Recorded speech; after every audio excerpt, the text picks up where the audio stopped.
Siguldas novada izglītības iestāžu audzēkņiem jaunais mācību gads sāksies ar patīkamām pārmaiņām.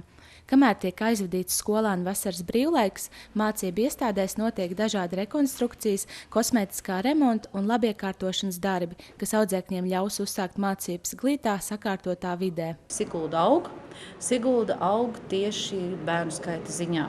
Un tas pašvaldībai, protams, rada daudz patīkamu rūpju, bet rūpju. Līdz ar to, kā jau teicu, mums tuvākajos gados ir jāplāno lielas, būtiskas investīcijas Siguldas novada izglītības iestādēs.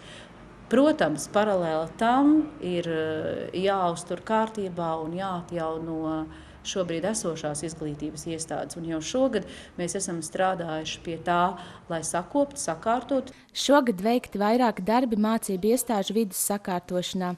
Siguldas pirmajā pamatskolā veiktu jumta siltināšana un seguma maiņa virs aktu zāles, sporta zāles fasādes remonts un vestibila kosmētiskais remonts.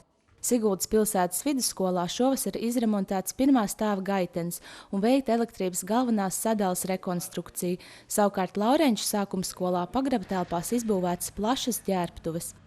Siguldas novada pašvaldības izglītības pārvalde un biedrība Cerības Spārni kļuvusi pieejama cilvēkiem ar kustību traucējumiem. Pie ēkas izveidot uzbrauktuve, bet iekštelpām ir iegādāts mobilais ratiņkrēslu pacēlājs.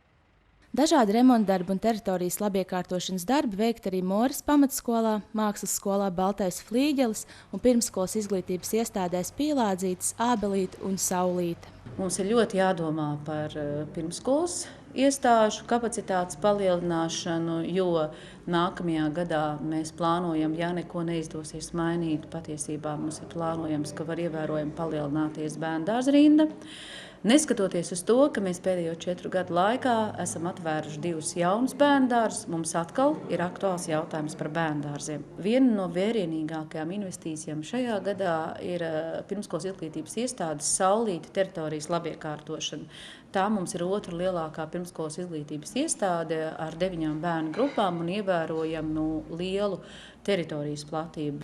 Pirmskolas izglītības iestādē Saulīte izbūvēta bērnu spēļu laukumi, nobruģēti celiņi un iekopta plaša zaļā zona, kas ļaus bērniem izbaudīt pastaigas svaigā gaisā.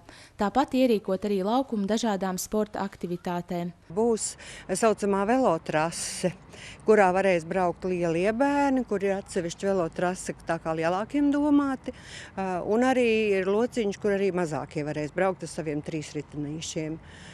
Un pieguloši sporta laukumam, protams, tur ir ar gumijotu segumu būs sporta laukums kā tāds, volejbola, basketbola elementi, kur būs gumijotais segums. Gumijotais segums būs arī pie pašiem mazākiem bērniem, jo rāda, ka mums jau šogad sāks nākt bērni, kuriem pat vēl nebūs uz septembra pilni 2 gadi. Siguldas novada domas priekšsēdētāja vietniece Līga Sausiņa tic, ka sakārtot mācību vidi spēj pozitīvi ietekmēt audzēkņu motivāciju doties uz skolu. Tieši tāpēc arī nākotnē plānotas ievērojamas investīcijas izglītības iestāžu infrastruktūrā.